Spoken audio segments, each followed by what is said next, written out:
Hi friends, എല്ലാവർക്കും സുഖമായിരിക്കുന്നു. Welcome back to my channel. അപ്പോൾ നമ്മൾ എല്ലാവർക്കും സ്വാതന്ത്ര്യദിനാശംസകൾ നേരത്തെ തന്നെ നേരാണ്.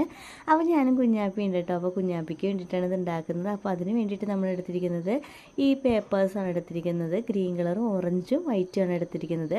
അപ്പോൾ നമുക്ക് കുറച്ച് കാർഡ്ബോർഡ് വേണമായിരുന്നു. കാർഡ്ബോർഡ് എൻ്റെ കയ്യിലുണ്ടായില്ല. അപ്പോൾ നമ്മൾ അടുത്തുള്ള ഗോഡൗണിൽ പോയിട്ട് കുറച്ച് കാർഡ്ബോർഡ് വാങ്ങിയിട്ട് വന്നിട്ടുണ്ടായിരുന്നു.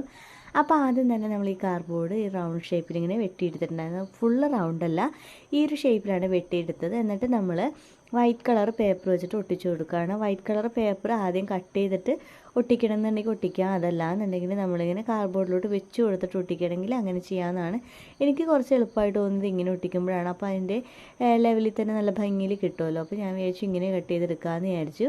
താഴ്ഭാഗം നമ്മൾ മടക്കി വെച്ച് ഒട്ടിച്ചു കൊടുക്കുന്നുണ്ട്. അപ്പോൾ നമ്മൾ 2 ഷീറ്റാണ് കേട്ടോ ഇങ്ങനെ എടുത്തിട്ടുണ്ടായിരുന്നത്. 2 കാർഡ്ബോർഡ് ഇങ്ങനെ എടുത്ത് വെട്ടിയെടുത്തിട്ടുണ്ടായിരുന്നു. അതിൽ വൈറ്റ് പേപ്പർ വെച്ച് ഒട്ടിച്ചു കൊടുത്തിട്ടുണ്ട്. വൈറ്റ് പേപ്പറായിട്ട് നമ്മൾ എടുത്തത് A4 ഷീറ്റ് പേപ്പറാണ് എടുത്തിട്ടുണ്ടായിരുന്നത്.